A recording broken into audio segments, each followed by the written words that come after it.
Площадка для реализации идей. Сколько проектов представит ингушская молодежь и когда стартует форум «Машук», расскажем в этом выпуске.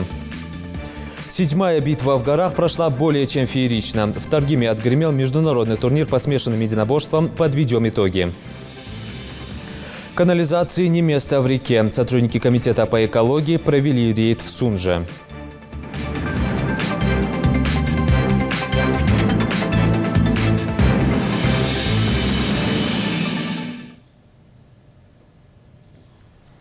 На форуме «Машук-2018» ингушскими участниками будет представлено более 100 проектов. Об этом главе Ингушетии доложил в ходе совещания председатель регионального кома молодежи Сулейман Игиев. Он сообщил, что форум проводится с 10 по 24 августа 2018 года в 2 смены – федеральная смена добровольчества и окружная гражданское общество. Он также подчеркнул, что с участниками форума, сотрудниками кома молодежи на базе Ингушского госуниверситета, Республиканского бизнес-инкубатора, Центра реновации проводятся встречи по проектной поддержке. Комитетом ведется работа по подготовке арт-объекта от республики, а также ярмарки проектов, в рамках которой в этом году от Ингушетии будет представлено 4 проекта. Глава Ингушетии обратился ко всем руководителям министерств и ведомств с просьбой внимательно отнестись к представленным проектам ребят, призвал ознакомиться с их работами и помочь участникам форума дополнить проекты по своим направлениям, учитывая, насколько востребован и будет полезен этот проект в республике, подытожил Юнусбек Евкуров. Накануне завершился международный турнир по смешанным боевым единоборствам М1 «Битва в горах». Все внимание мира спорта было приковано к 13 зрелищным поединкам. 7-я битва в горах традиционно прошла в Джайрасском районе Ингушетии. Это по-настоящему грандиозное спортивное шоу, которое собрало тысячи зрителей на трибунах и миллионы болельщиков по ту сторону экрана. Чем запомнилась эта битва в горах, расскажет Зелимхан Калоев. 13 поединков, 26 бойцов, 1 рейдж и 1000 болельщиков. Битва в горах вновь стала эпицентром притяжения внимания поклонников ММА. Открыл торжественную часть турнира глава Ингушетии Юнусбек Евкуров и президент международной организации M1 Global Вадим Финкельштейн. В титульном бою присутствует 2 чемпиона из Ингушетии. Это достоинство именно то, к чему они шли 7 лет. И сегодня прошу болеть, и я буду залить за ваших ребят. Спасибо, что сегодня все собрались. 7 лет назад начинали это мероприятие. Сегодня это мероприятие стало таким любимым, хорошим. Но самое главное в этом мероприятии то, что мы создали много различных клубов этого вида спорта. В этих клубах выступают, занимаются спортом тысячи молодых ребят. Это здоровый образ жизни. Это как раз то, к чему нас призывает президент нашей страны в своем послании в майском указе о продолжительности жизни. Поэтому, Вадим, благодаря тебе вот такой хороший баракат для нашей республики именно в виде развития этого хорошего, замечательного, зрелищного вида спорта. Да, это спорт для настоящих мужчин. Хотя мы видим, что и девчата бьются в кровь в этом спорте. Здесь воспитывается характер, мужество, достоинство. Но самое главное, еще раз повторяю, люди занимаются спортом, и у них здоровый образ жизни. Пройдя предварительный отбор и заявив о том, что они достойны участвовать в битве, спортсмены проводили месяцы тренировок, чтобы стать победителями. Начался турнир по традиции с поединков предварительного карда, хотя получились они как один на заглядение. Одержавший громкие победы на битвах в Назране, Бекхан Манкиев сошелся в бою против Михаила Акилова. Для кого-то поражение должно было стать первым. Бойцы шли без осечек до этого момента. Бекхан, примирившись к сопернику и проведя несколько ударов, повалил спортсмена из Казахстана на настил рейджа. Несколько попыток провести болевой или добивание не увенчались успехом, но чуть подустав, Михаил Акилов отдал руку, чем воспользовался ингушский файтер. Победа болевым. Начало празднику спорта положено. Первый бой самый ответственный, трудно выйти. Если проиграть, тоже трудно будет. Из-за этого первый бой очень даже трудный бывает. Переживал, конечно. Какой боец не переживает, все переживают. Первый бой был битва в горах, тем более такой турнир, стимульный такой. У меня был дебют в М1. К сожалению, я проиграл парню из Ингушетии. Хороший боец, попал на болевой. Расстроился, правда, немножко. Получил хороший опыт. Очень все тут нравится. Организация классная. От народа ингушского в восторге. Просто такой гостеприимный. Все очень здорово. Ну, будем дальше готовиться, тренироваться. Еще бы хотелось поприсутствовать на таком турнире, в следующий раз приехать в Ингушетию на битву в горах. Следующий поединок Муса Хамхоев против Александра Кутафина. Базовый борец Хамхоев, тем не менее, радует болельщиков и красивыми комбинациями в стойке. Кутафин тоже очень серьезный оппонент, в копилке которого уже 5 триумфальных поединков. Начав бой в стойке, ингушский боец очень скоро повалил соперника на лопатки и готовил добивание в голову. Но Кутафин все эти попытки пресекал на корню. Тем не менее, в последующем каждый из 5-минутных отрезков уверенно забрал Муса Хамхоев. Переводы в партер, более точные и мощные попадания. Воспитанник клуба РЗ одерживает заслуженную победу. Муса Хамхоев! Республика Ингушетия! Поединок, чемпион Евроазиатского кубка мира. Первый дебют в челленджи. Чемпион мира по карате. Представляет республику Ингушетия. Последний поединок предварительного карда опытной Сада Учарес Австралия против Тамерлана Аздоева. С его безупречным рекордом в 3 победы подряд при отсутствии поражения. 2 ярких ударника, как и предполагалось, начали бой в стойке. Тамерлан Аздоев несколько раз потряс соперника сильными ударами в голову. Школа карате известного тренера Исмаила Расумова дает о себе знать. Однако с добиванием Аздоев не торопился. Видимо, хотел порадовать зрителей. Спустя несколько таких минут Тамерлан Аздоев несколькими мощными ударами все-таки нокаутировал соперника. 4-я победа подряд. Борьба за пояс в легком весе только начинается. Потрясающий поединок от Тамерлана Аздоева. Мы не ожидаем, что мы нокаутируем кого-то. Главное, у нас план был провести в стойке, потому что я сам базовый ударник. У него очень был хороший грэпплинг, и как только мы попадались в партер, я чувствовал, что он мог меня забороть, поэтому я не стал рисковать и начал делать свою работу. И, в принципе, он пропускал очень хорошо, и мне было удобнее с ним работать в стойке. А что он упадет так, я не думал, конечно же. Еще одну победу в копилку ингушских бойцов добавил один из самых опытных файтеров Ингушетии – Хамзат Аушев. Выйдя на замену вместо травмированного Абубукара Мистоева, Хамзат доказал, что он в отличной форме. Соперник – опытнейший бразильский боец Жорже Родригес Сильва, за плечами которого десятки боев. С первых же секунд стало ясно, что доминировать в этом бою будет Хамзат. Несколько сильных ударов, перевод в партер и полный контроль с последующим удушением. Все разыграно как по нотам. Публика в восторге. Я должен был выступить на другом турнире, тоже 21-го сегодня. Турнир отменили, получилось так, что мне предложили с этим. Я согласился. Честно говоря, я точно не могу назвать его имя, фамилию, потому что я вообще не изучал его. Я готовился под другого бразильца, тоже грэпплер. Я думаю, труд не пропал даром. Посмотреть одно из главных спортивных событий этого лета пришли тысячи людей, среди которых как жители Ингушетии, так и почетные гости, именитые спортсмены, которые уже вошли в историю мирового спорта. Приятно смотреть на то, как вот у нас все-таки вот эти виды состязаний, они развиваются, и видно уже, где уже появились хорошие мастера.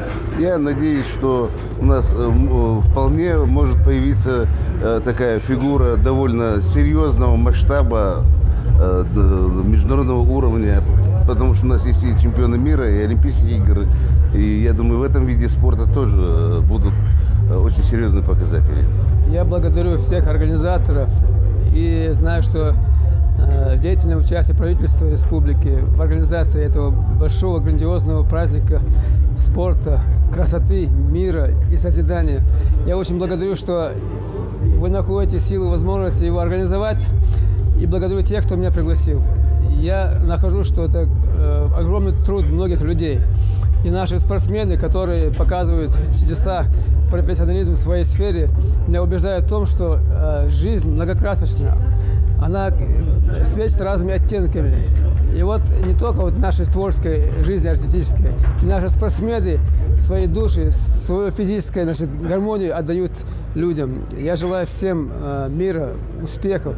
Сегодня я говорю, побеждает сильнейший, А больше всего побеждает мир, наше единение и взаимопонимание. И пусть это всегда будет на родной, любимой мной нам всеми ингушской земле. Ингушетия моя вторая республика, где я часто бываю, дерусь. Здесь у меня много друзей. И здесь поддержка у меня хорошая. Поэтому здесь все турниры по М1 очень на высоком уровне проводят. И мы с удовольствием сюда приезжаем. С Дагестана очень много ребят приезжают тут, смотрят. Вот. И радуемся, как ингуши развиваются. По боям уже очень большой скачок сделали они. И мы как можем приходим, поддерживаем меня, опытом обмениваемся. Ну, оценка, прежде всего, турнира, как всегда, на высоком уровне. Мы здесь уже второй год подряд, поэтому для нас это большая честь именно оказаться, скажем, потому что во всей лиге это действительно самый известный турнир считается, именно «Битва в горах». И в нашем кругу спортсменов здесь выступать, ну, действительно, это честь. Одним из главных событий этого вечера стал бой ингушского файтера Мосера Евлоева, который встретился с Рафаэлем Диасом. Доминируя на протяжении 4 раундов, в 5-м Мосер все же сумел нанести сокрушительный удар в голову бразильца, отправив его в нокаут. Вторая по счету защита титула чемпиона лиги М1 в легчайшем весе. Пояс остается в Ингушетии. Сегодня не получилось поработать именно так, я готовился. Я не знаю, может, диета подвела, может, весогонка или волнение, поддержка моих близких и ответственность за всех вас. Хочу поздравить всю мою республику, всю мою команду, Тим Евлоев в полном составе, поблагодарить руководство нашей республики, руководство организации, парламент, всех, которые участвовали в проведении этого грандиозного турнира, подготовки всех спортсменов.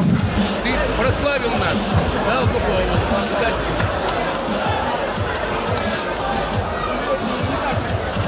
Молодец. Второй титульный бой, завершая турнир, провел Хамзат Далгиев, который встретился с американцем Нейтом Лендвером. За исходом именно этой схватки следили тысячи зрителей. Бой держал в напряжении до последней минуты. Во втором раунде Хамзат все же уступил сопернику. Спортсмены хорошо выступили. И не совсем, конечно, расстроен тем, что Хамзат проиграл. Но я надеюсь, что он соберется мыслями и выполнит задачу. А так, в целом, сегодня молодцы, хорошо прошло, организация, все хорошо. Ну, вы знаете, мне кажется, что вообще все прекрасно прошло, и организация, и даже тучи нас обходили, там чуть-чуть покапало. Ну, все, мне кажется, очень было замечательно. Бои просто были супер, ребята выложились. Ну, это спорт, и побеждает сильнейший, да? После завершения турнира праздник спорта продолжился уже в Доме торжеств в Магасе, где всех файтеров наградили грамотами и благодарностями главы Ингушетии за активное участие в турнире.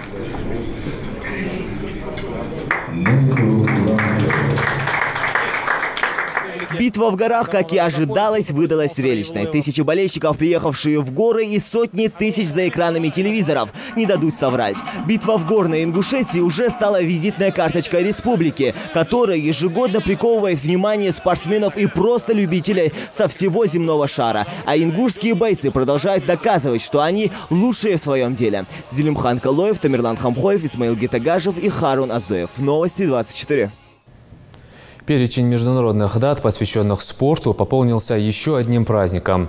Начиная с прошлого года, 22 июля, отмечается Международный день бокса. В современном виде бокс зародился в Англии в начале 18 века. А с возрождением олимпийского движения бокс также вошел в список олимпийских видов спорта, начиная с 1920 года. В этом году президент Международной ассоциации бокса принял решение о проведении чемпионата мира по боксу 2019 года в России. Спортсменов примет город Сочи. В Ингушетии бокс наравне с другими видами спорта на самом высоком уровне.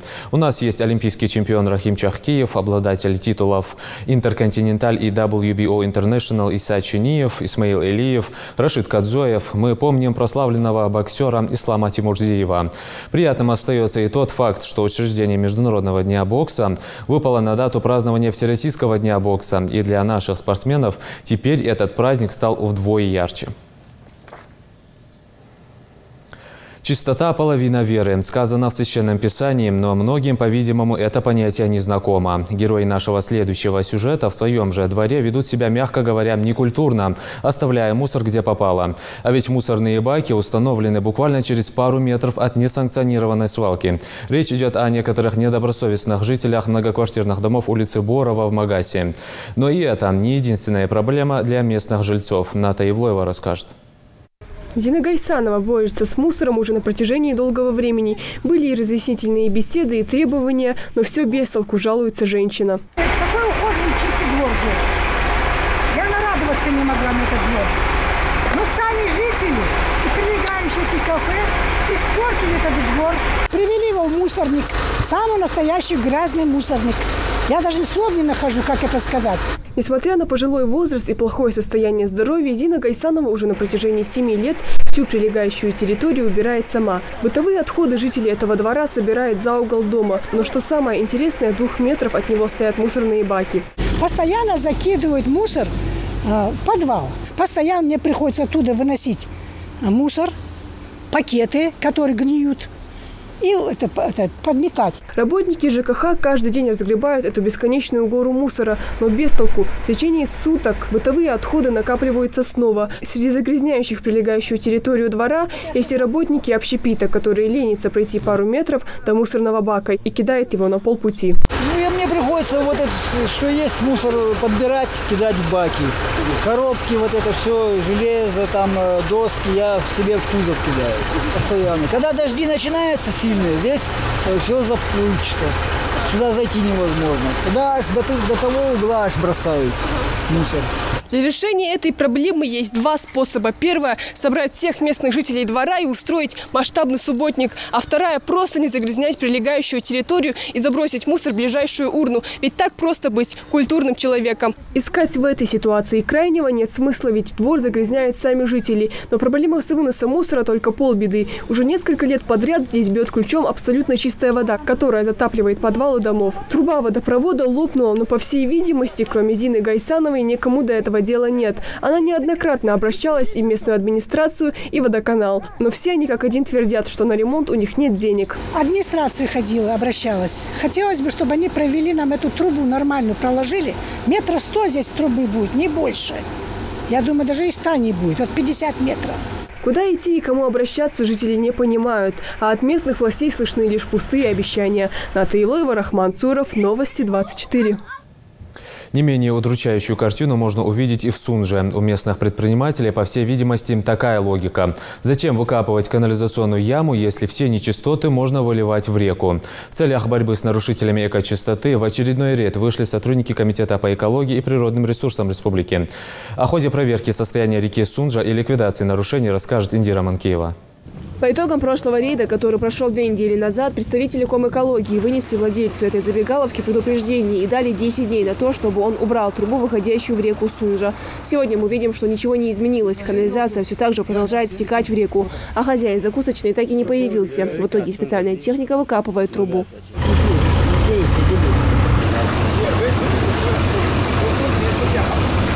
Нарушение не устранено фактически. В связи с этим мы спецтехникой на сегодняшний день принудительно устраняем это нарушение и демонтируем трубу. Также такую же работу мы проведем по всем источникам загрязнения водного объекта по реке Сунжа, который мы выявили ранее. К этой проблеме присоединилось и гражданское общество республики. Вопрос актуальный, и к его решению нужно подойти со всей ответственностью. Такими кощунственными методами люди сами губят природу. Если раньше здесь играли дети, то сегодня невыносимый запах не подпускает к реке никого. Мы должны понимать одно. Если человек думает, кто это занимается, обманет он кого-то, либо он обманывает себя. Вот эти все нечистоты тут, значит, купаются наши дети, значит, пасется наш домашний скот, рыбы, портит растения. Это все возвращается к нам на стол.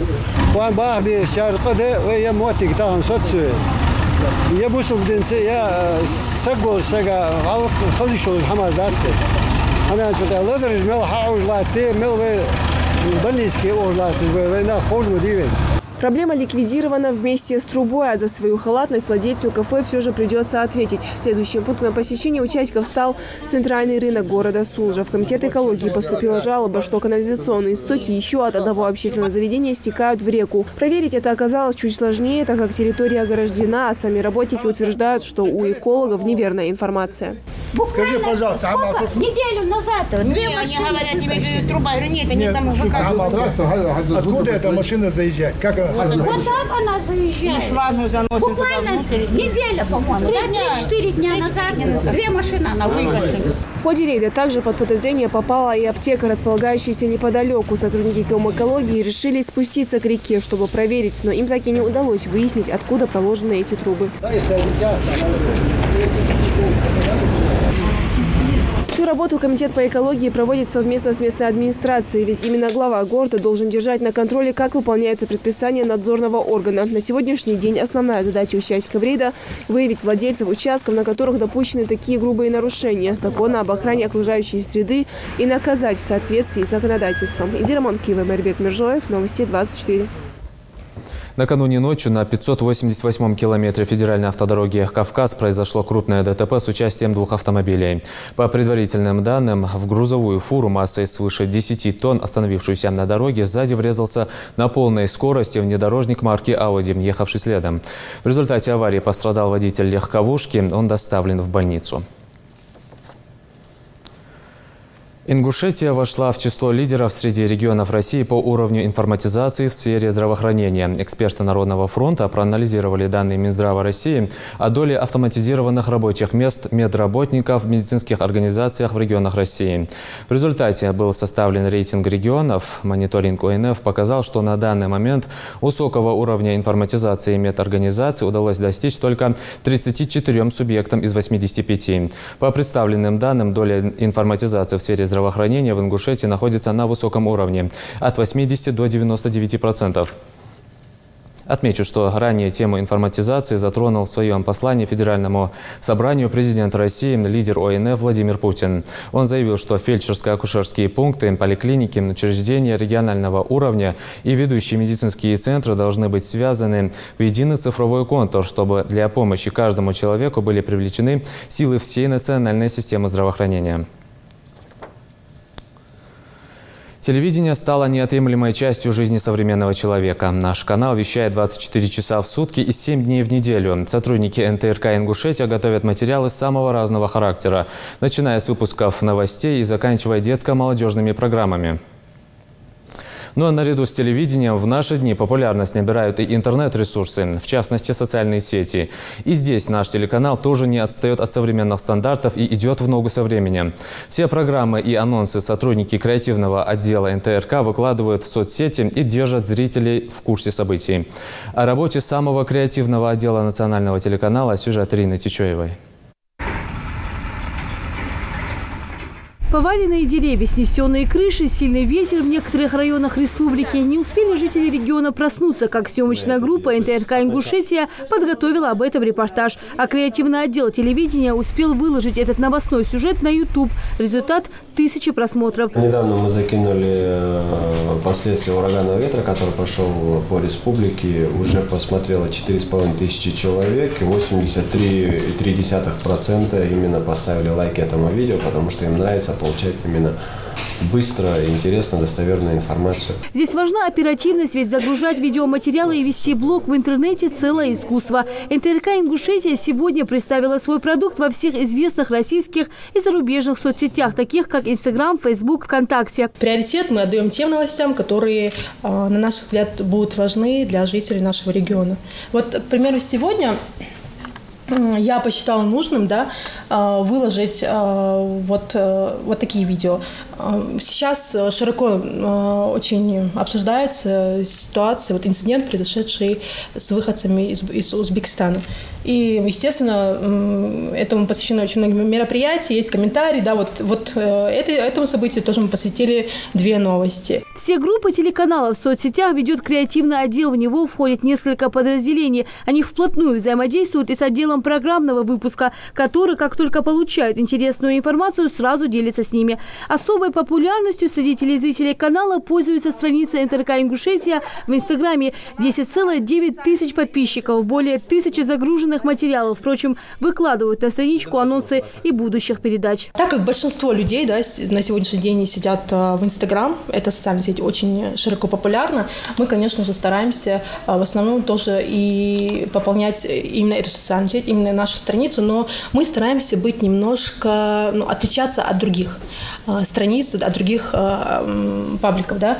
Мы стараемся не политизировать нашу страницу. Конечно же, там есть и политические новости, да, много интересного, но судя по комментариям, да, и судя по просмотрам наших пользователей, наших подписчиков, им важна жизнь за кадром. Пожалуй, больше всего просмотров на канале YouTube, который обновляется интересными передачами. Ежедневно сюда выкладывают как студийные программы, так и новостные репортажи. Об интересе интернет-пользователей можно судить по количеству лайков и подписчиков канала, а их бывает достаточно. В YouTube работать, в принципе, работать довольно тяжело, потому что политика Google относительно авторских прав очень жестокая, и доказывать постоянно Google, что мы имеем авторские права, что у нас есть лицензионные соглашения на использование той или иной аудиовизуальной продукции, довольно тяжело, но мы стараемся, у нас вроде бы это получается. И на сегодняшний день довольно большими темпами подписчики на нас подписываются. Людям интересно, и на сайт заходят, и на каналы наши заходят, и на страницы. Корреспонденты НТРК «Ингушетия» всегда рассказывают о достижениях региона, о героических людях и о том, что действительно важно знать. Для того, чтобы всегда оставаться в курсе полезной и интересной информации и знать, что происходит в родной Ингушетии, обязательно подписывайтесь на наши странички в социальных сетях. Рина Сычева, Адам Далаков, Новости 24. На этом наш выпуск завершен. Оставайтесь на канале «Ингушетия».